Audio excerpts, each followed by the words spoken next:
40년을 국밥집 하면서 손님들 속 썩인 적 없어. 근데 내 아들한테 이런 일을 당하니. 어머니, 제가 변호사 되는 게 얼마나 힘들었는지 아시잖아요. 이제 시작하려면 자금이 필요해요. 시어머님, 저희도 사정이 있어서 그래요. 요즘 경기가 너무 안 좋아서. 골프장에서 찍힌 사진 보고 얼마나 가슴이 아프던지. 내 아들 생일인데 거짓말로 안 온다더니. 어머니, 제가 잘못했어요. 그런데 이제 와서 어쩌겠어요. 사무실 운영 자금이 필요해서 그래요. 내 아버지 산재 보상금이야. 이걸 너한테 주면 난 어떡하라고. 우리 딸이랑 결혼했으면 좀 더 높은 수준을 맞춰야지. 국밥집 하는 장모님하고는 좀. 2억을 줬는데도 또 달라고? 이젠 민사소송까지 하겠다고? 내가 뭘 그렇게 잘못했니? 어머니, 이러시면 법적으로라도 해결해야 할 것 같네요. 돈 때문에 이렇게까지 변할 줄은 몰랐다. 그래도 난 내가 내 아들이야. 구독자 여러분, 안녕하십니까? 인생의 밤길 시간입니다. 오늘 저희가 들려드릴 이야기는 한 어머니의 40년 국밥집 인생과 그 땀방울로 키워낸 변호사 아들의 배신을 다룬 이야기입니다. 시청 전 구독과 좋아요 부탁드립니다. 죽을 때까지 열심히 살았는데 이제 와서 왜 이러니? 라며 눈물을 훔치시던 제보자의 모습이 아직도 선합니다. 어떻게 하면 자식 잘 키울까? 하루하루 버티며 살아온 한 어머니의 이야기. 과연 무슨 일이 있었던 걸까요? 경기도 성남의 한 국밥집. 40년 동안 한결같은 맛을 지켜온 주인장 김영숙 씨는 일찍 남편을 여의고 홀로 아들을 키워냈습니다. 그토록 바라던 아들의 변호사 합격. 하지만 기쁨도 잠시. 결혼 이후 아들은 달라지기 시작했습니다. 처음엔 바빠서 그런가 했어요. 근데 돈 때문에 이렇게 변할 줄은 몰랐습니다. 오늘 밤 우리는 한 어머니의 가슴 아픈 이야기를 들어보려 합니다. 돈이 어쩌다 우리의 가족을 이렇게 만들어버린 걸까요? 새벽 4시 성남시의 작은 국밥집 정훈의 국밥에 불이 켜졌다. 김영숙은 20년 된 앞치마를 매면서 오늘도 변함없이 하루를 시작했다. 뜨거운 김이 모락모락 피어오르는 육수 냄비 앞에 서서 그녀는 잠시 걸려있는 액자를 바라보았다. 검은 졸업가운을 입은 아들 박민우의 사법고시 합격 사진이었다. 정호야, 우리 아들 봐라. 내가 하늘나라 가고 나서도 이렇게 잘 자랐어. 남편 박정호가 건설 현장 사고로 세상을 떠난 지도 어느새 15년이 지났다. 그날은 마치 어제처럼 선명했다. 비가 추적추적 내리던 날 현장 감독관이 찾아와 남편의 사고 소식을 전했을 때의 그 절망감. 하지만 그때 중학생이었던 아들 민우를 보며 김영숙은 무너질 시간조차 없었다. 어머니, 저는 아버지처럼 안 살 거예요. 꼭 성공해서 어머니 편하게 해드릴게요. 13살 민우의 그 말에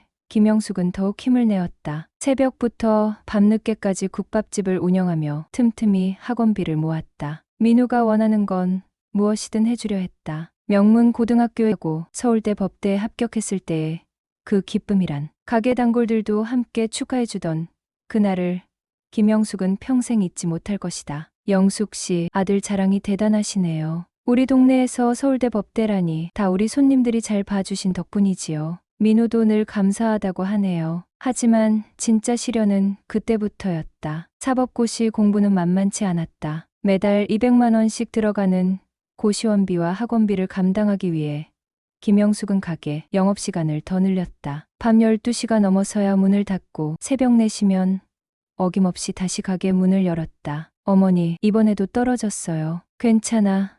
민우야, 다음엔 꼭 될 거야. 어머니가 있잖아. 3년째 불합격 소식을 전하는 아들을 안아주며 김영숙은 눈물을 삼켰다. 그래도 포기하지 않았다. 아들의 꿈을 위해, 그리고 돌아가신 남편과의 약속을 위해 하루하루를 버텨냈다. 마침내 4년 만에 사법고시 합격 소식이 들려왔다. 어머니, 제가 해냈어요. 드디어 합격했어요. 그날 밤 김영숙은 가게를 일찍 닫고 아들과 함께 소주 한 잔을 기울였다. 온 동네가 축하해주러 왔고 가게는 늦은 밤까지 축하 손님들로 가득했다. 돌아가신 남편의 영정 앞에 삼배주 한 잔을 올리며 김영숙은 행복한 눈물을 흘렸다. 정호야, 봤지? 우리 아들이 해냈어. 당신이 그렇게 바라던 아들의 성공. 이제 하늘에서 편히 쉬어. 사법연수원을 거쳐 변호사가 된 민우는 대형 로펌에 취직했다. 첫 월급날 민우는 어머니에게 백화점 상품권을 선물했다. 어머니, 이제부터는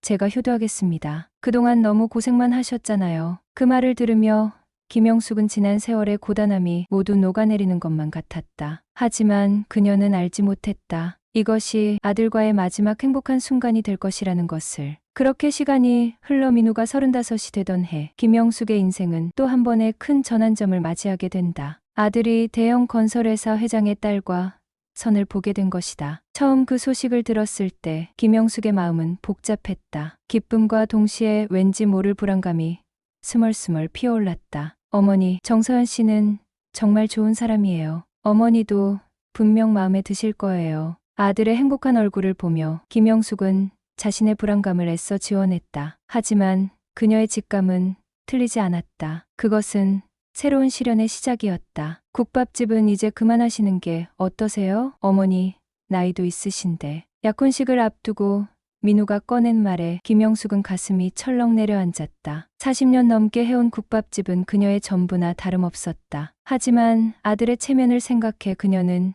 조용히 고개를 끄덕였다. 그래, 내 말이 맞다. 이제 좀 쉬어야지. 그렇게 김영숙의 인생 일막이 막을 내렸다. 하지만 그녀는 알지 못했다. 이것이 끝이 아닌 더 큰 시련의 시작이라는 것을. 푸른 봄날 신사동의 한 호텔 웨딩홀. 김영숙은 아들 박민우의 결혼식을 앞두고 분주히 움직였다. 평생 국밥집을 운영하며 모은 돈에서 결혼식 비용 1억 원을 마련했다. 그녀의 얼굴에는 아들을 변호사로 키워낸 자부심과 기쁨이 가득했다. 영숙 씨, 이제 우리가 한 식구가 되는 거네요. 사돈 되실 정태영 회장의 부인이 환한 미소를 지으며 다가왔다. 호화로운 드레스 차림의 사모님을 보며 김영숙은 자신의 소박한 한복이 조금 초라하게 느껴졌다. 하지만 그런 감정은 이내 흩어졌다. 오늘은 그녀의 아들이 주인공인 날이었으니까. 네, 앞으로 잘 부탁드립니다. 김영숙은 공손히 고개를 숙였다. 결혼식은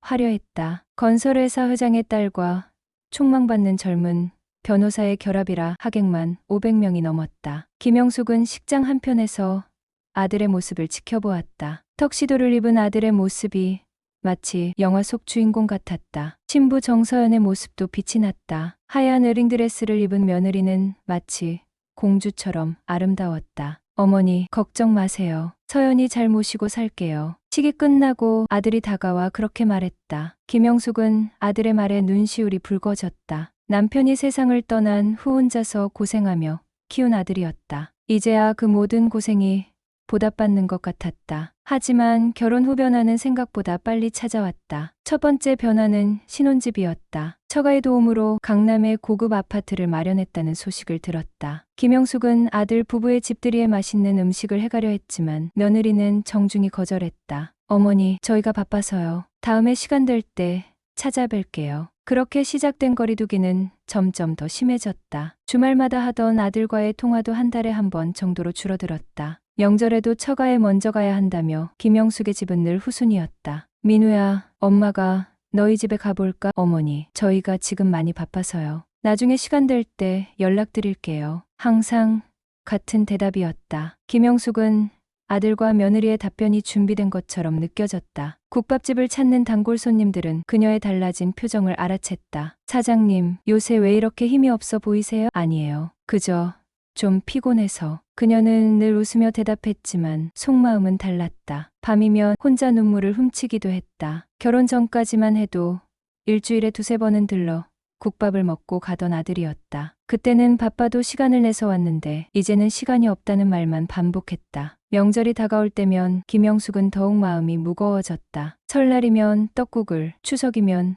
송편을 정성스레 준비했지만 아들 부부는 늘 처가에 먼저 가야 한다며 늦게 왔다. 그마저도 잠깐 들러 형식적인 인사만 나누고 갔다. 어머니, 처가 쪽에서 약속이 있어서 오래 못 있어요. 그래, 어쩔 수 없지. 시간이 흐를수록 김영숙은 자신과 아들 사이에 보이지 않는 벽이 세워지고 있다는 것을 느꼈다. 처가의 화려한 생활 수준과 자신의 소박한 삶의 차이가 그 벽을 더 높게 만드는 것 같았다. 집에 돌아온 아들 부부의 대화가 우연히 귀에 들어온 적이 있었다. 여보, 어머님 가게에서 국밥 냄새가 옷에 뵐까봐 걱정돼요. 그러게, 다음엔 적당한 핑계를 대고 안 가는 게 좋겠어. 그 말을 듣고 김영숙은 가슴이 찢어지는 것 같았다. 평생을 바쳐 운영한 국밥집이 아들 부부에게는 부끄러운 존재가 되어 있었다. 하루는 단골 손님 중 한 분이 충격적인 이야기를 전해주었다. 사장님, 얼마 전에 강남 모처에서 아드님 부부 봤어요. 사모님, 부모님이랑 골프장 가는 걸 봤는데 그날이 마침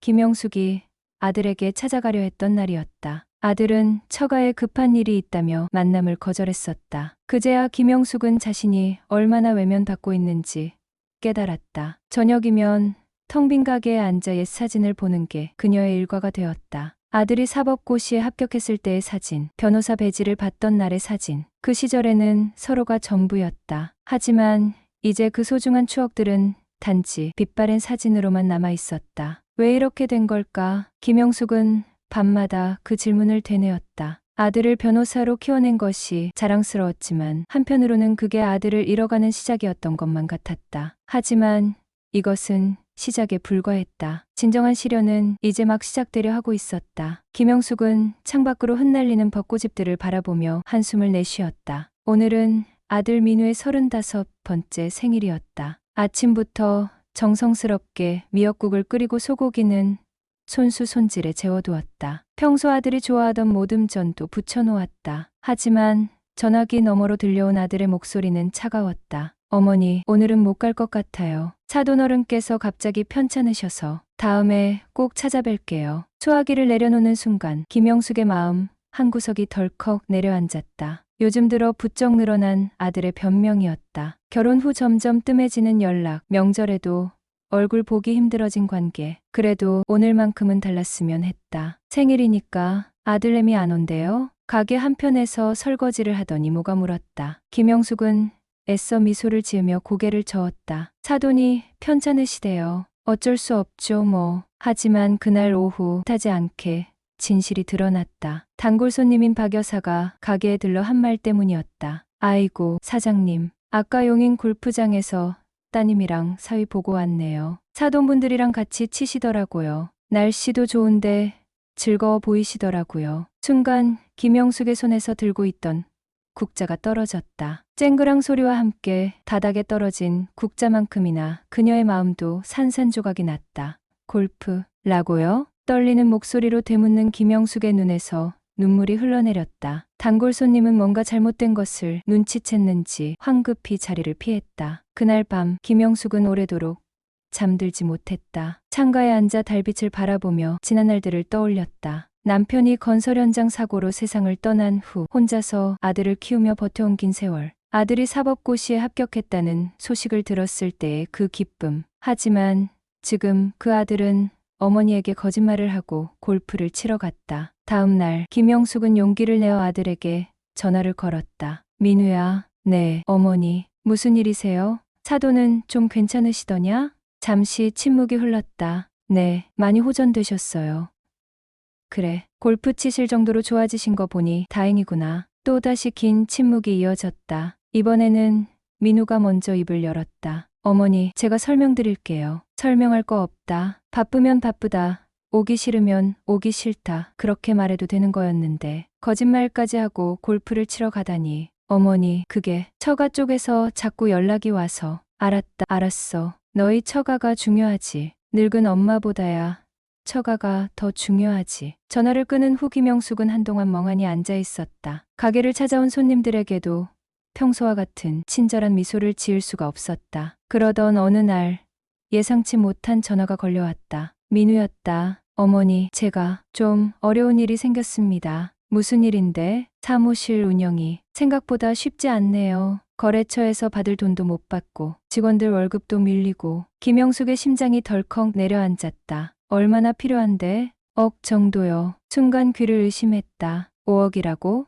어머니, 아버지 산재보상금이 아직 남아있지 않나요? 김영숙은 말을 잇지 못했다. 그 돈은 남편이 목숨을 바꾸고 받은 돈이었다. 혹시 모를 노후를 위해 그리고 아들의 결혼자금으로 아껴두었던 돈이었다. 이미 결혼식 비용으로 1억을 썼고 나머지는 그녀의 노후를 위한 마지막 보루였다. 민우야, 그 돈은 어머니, 제가 꼭 갚을게요. 이자까지 다 쳐서요. 지금 당장 급해서 그래요. 어머니가 도와주시지 않으면 제가 파산할 수도 있어요. 결국 김영숙은 2억을 보내주었다. 하지만 그것으로 끝이 아니었다. 얼마 지나지 않아 민우는 다시 연락해왔다. 어머니, 3억만 더 민우야, 이제 정말 없다. 어머니가 절 도와주시지 않으면 민사소송이라도 해야 할 것 같아요. 뭐라고? 제가 어머니 아들이잖아요. 당연히 받아야 할 상속분이. 전화기를 떨어뜨린 김영숙은 그대로 주저앉고 말았다. 눈앞이 캄캄해졌다. 40년 넘게 국밥을 팔며 키운 아들이, 변호사가 된 아들이 지금 어머니를 상대로 소송을 운운하고 있었다. 그날 밤 김영숙은 오랜 시간 가게 안에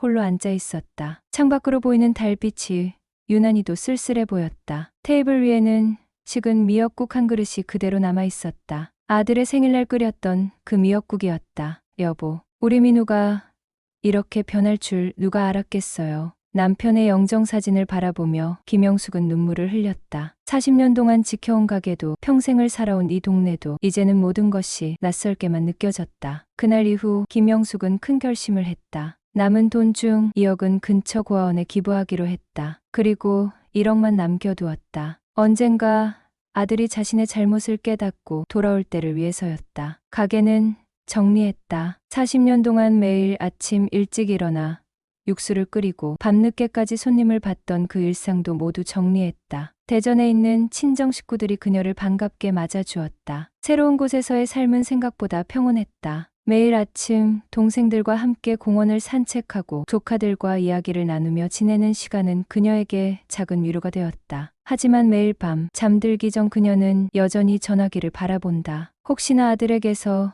연락이 올까 하는 마음으로. 언젠가는 그 아들이 어머니의 사랑을 깨닫고 돌아올 것이라는 희망을 버리지 못한 채로. 성남의 새벽 공기는 여전히 차가웠다. 김영숙은 40년간 그래왔듯이 새벽 4시에 눈을 떴다. 하지만 오늘은 달랐다. 더 이상 육수를 끓일 필요도, 식자재를 손질할 필요도 없었다. 그저 마지막 정리를 위해 일찍 일어난 것뿐이었다. 가게 안에는 이미 포장된 박스들이 가지런히 쌓여 있었다. 40년의 세월이 고작 이 정도 분량의 박스로 정리된다는 게 새삼 허무하게 느껴졌다. 벽에 걸린 액자들을 하나씩 내리면서 김영숙은 각각의 추억을 떠올렸다. 민우가 사법고시에 합격했을 때 찍은 사진, 처음으로 변호사 배지를 달던 날의 사진, 결혼식 날의 사진, 하나하나가 그녀의 전부였던 순간들이었다. 하지만 지금은 그저 먼지 쌓인 유리 속 이미지일 뿐이었다. 사장님, 정말 가시는 거예요? 오랜 단골 손님인 박 여사가 문을 열고 들어왔다. 눈가가 붉어져 있었다. 네, 이제 떠나려고요. 40년이면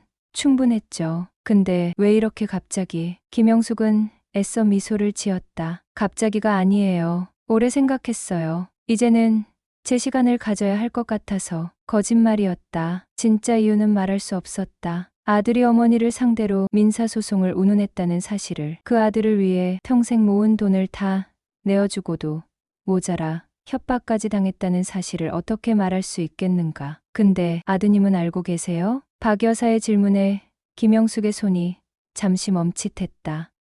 알 필요 없어요. 바쁜 사람인데. 마지막 짐을 싸면서도 김영숙의 머릿속은 복잡했다. 남은 돈 3억을 어떻게 할지 고민이었다. 길고 긴 밤을 뒤척이다 결심을 내렸다. 2억은 근처 고아원에 기부하기로 했다. 부모의 사랑을 받지 못하고 자란 아이들을 위해 쓰이길 바라는 마음이었다. 김영숙님, 이렇게 큰 금액을 기부해 주시다니. 고아원 원장은 감격스러워했지만 김영숙은 담담했다. 저도 남편 없이 아들 하나 키우면서 얼마나 힘들었는지 알아요. 이 아이들에게 도움이 되었으면 좋겠어요. 마지막 1억은 통장에 그대로 두었다. 혹시나 언젠가 아들이 잘못을 깨닫고 찾아올지도 모른다는 희망 때문이었다. 대전으로 가는 버스 안에서 김영숙은 창밖을 바라보았다. 40년 동안 매일 보았던 성남의 거리가 뒤로 물러가고 있었다. 젊은 시절 남편과 함께 가게를 시작했던 날, 어린 민우를 업고 장을 보러 다니던 골목길, 아들이 사법고시 합격 소식을 들고 뛰어왔던 그 거리, 모든 것이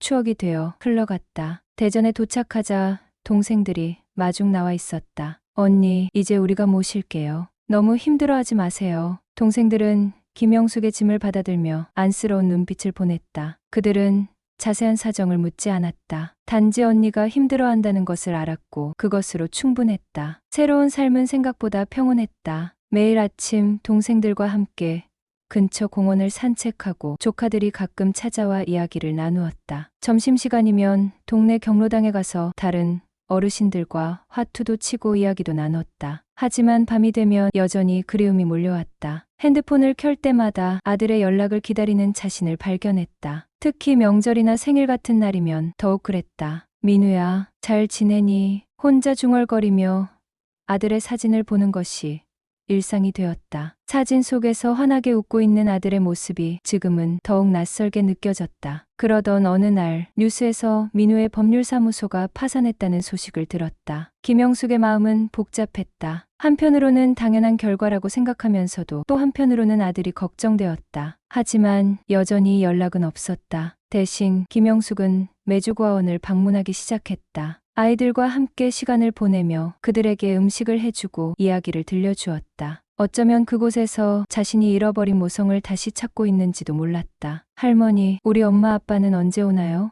아이들의 순수한 질문에 김영숙은 가슴이 먹먹해졌다. 자신도 똑같은 기다림을 하고 있다는 것을 깨달았기 때문이다. 곧 올 거야. 반드시 올 거야. 그렇게 말하며 아이들을 안아주면서 김영숙은 자신도 모르게 눈물을 흘렸다. 그것은 아이들을 위한 위로이자 어쩌면 자신을 위한 위로이기도 했다. 저녁이면 여전히 전화기를 바라보았다. 언젠가는 꼭 올 일이라 믿으며 그리고 그날이 오면 모든 것을 용서하고 다시 시작할 수 있으리라 믿으며 창밖으로 보이는 달빛은 성남에서 보던 것과 똑같았다. 하지만 이제는 그 달빛 아래서 새로운 희망을 키우고 있었다. 비록 아들은 없지만 자신의 사랑을 필요로 하는 다른 이들이 있다는 것을 알게 되었기 때문이다. 여보, 우리 민우 언젠가는 돌아올까요? 잠들기 전 남편의 사진을 보며 중얼거리는 그녀의 눈가에는 여전히 희망의 빛이 남아 있었다. 대전의 봄은 유난히 꽃이 많았다. 김영숙은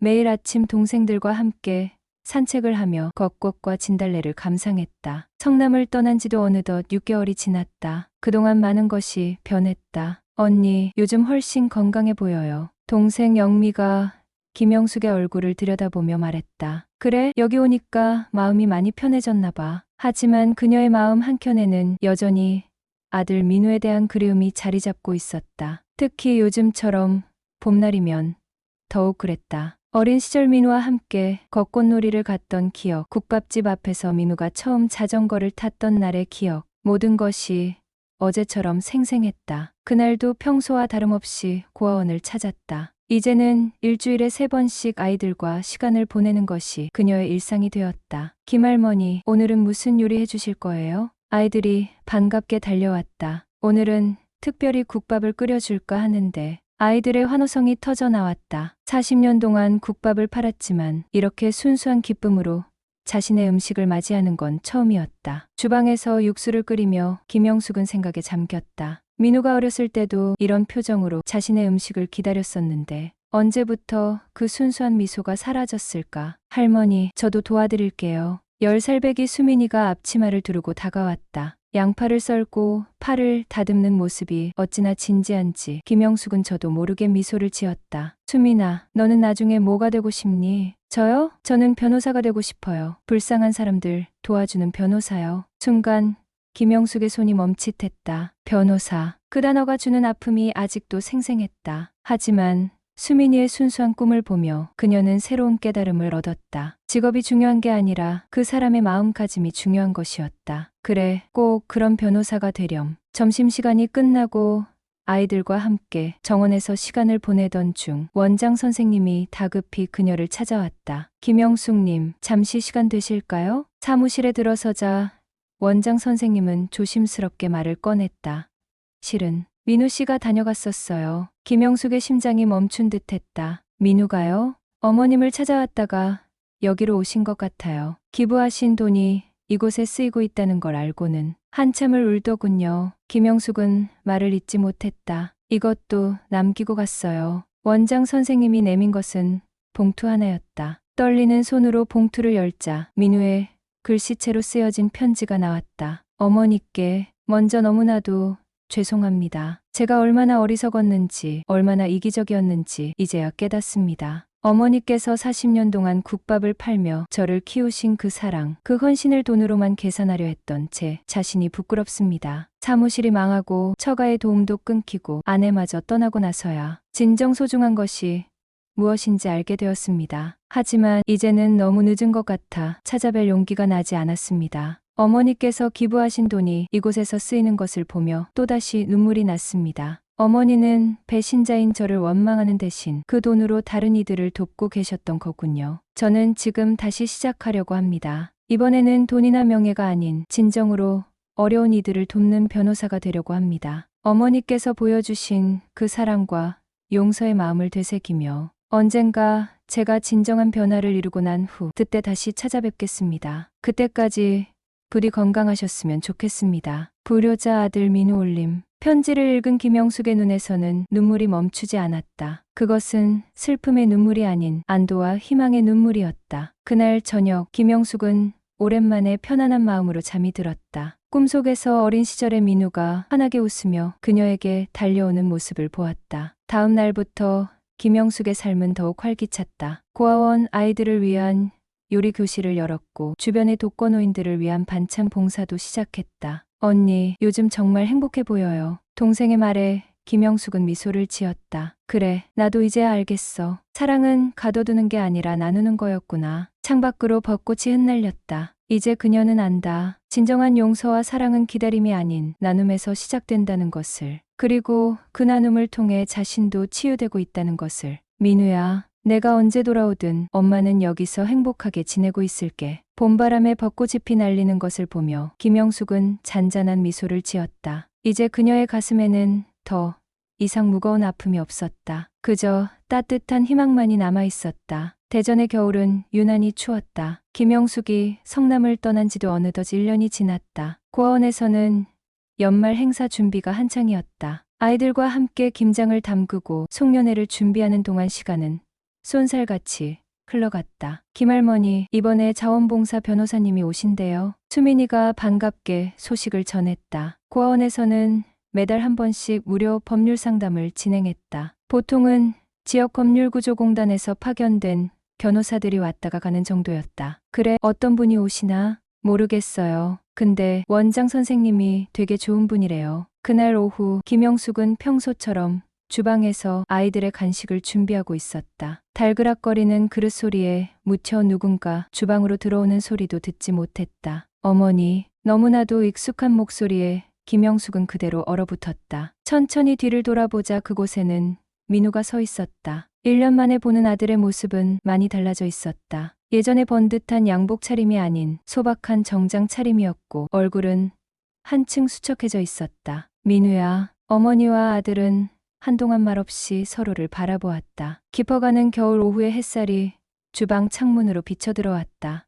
많이 늦었죠? 민우의 목소리가 떨렸다. 이제 딱 좋은 때에 왔어. 김영숙의 눈에서는 눈물이 흘러내렸다. 그 순간 민우가 달려와 어머니를 끌어안았다. 정말 죄송합니다.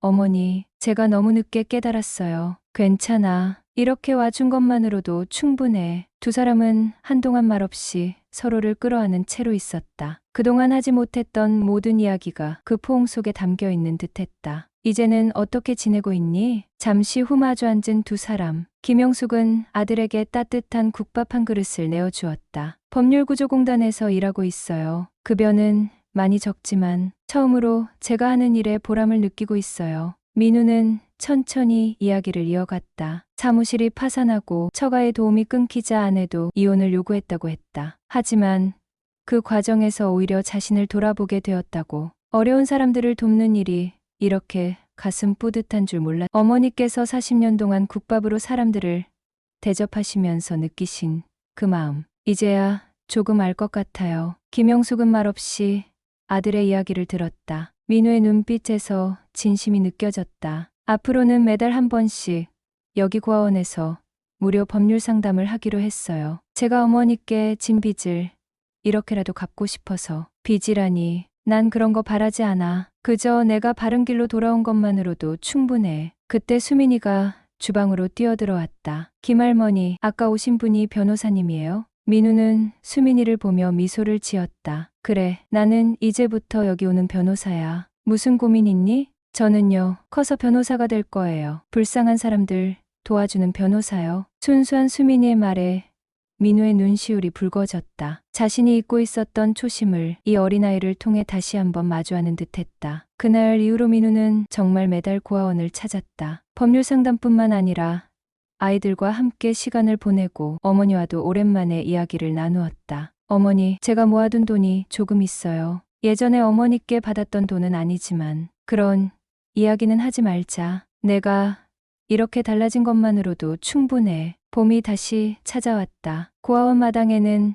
벚꽃이 만발했다. 김영숙은 민우와 함께 벚꽃 아래 앉아 있었다. 어머니, 이제는 제가 어머니를 모시고 싶은데. 아니야, 난 여기가 좋아. 이제 내 삶이 여기 있으니까. 고아원 아이들이 벚꽃 아래서 뛰어노는 모습을 보며 두 사람은 미소 지었다. 서로 다른 곳에 살지만 이제 그들의 마음은 그 어느 때보다 가까워져 있었다. 어머니, 정말 감사합니다. 고마워할 것 없어. 이게 다 우리가 살아가는 방법을 배우는 과정이었나 봐. 따스한 봄바람이 불어왔다. 벚꽃잎이 흩날리는 가운데 모자는 오랜만에 따뜻한 웃음을 나누었다. 이제 그들은 안다. 진정한 가족의 의미가 무엇인지, 그리고 용서와 사랑이 얼마나 큰 힘을 가지고 있는지를. 마지막 남은 1억 원은 더 이상 아들을 기다리는 돈이 아니었다. 그것은 이제 김영숙이 꿈꾸는 새로운 희망, 고아원 아이들을 위한 장학금이 될 것이다. 그리고 이 이야기는 우리 시대의 많은 부모와 자식들에게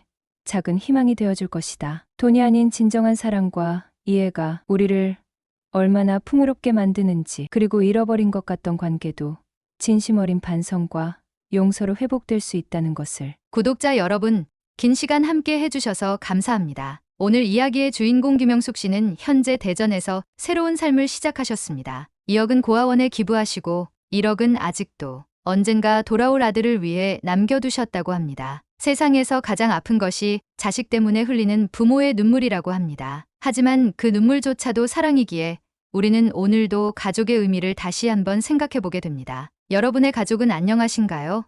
오늘 밤 잠들기 전에 가족에게 전화 한 통 해보는 건 어떨까요? 다음 시간에 더 좋은 이야기로 찾아뵙겠습니다. 안녕히 주무세요.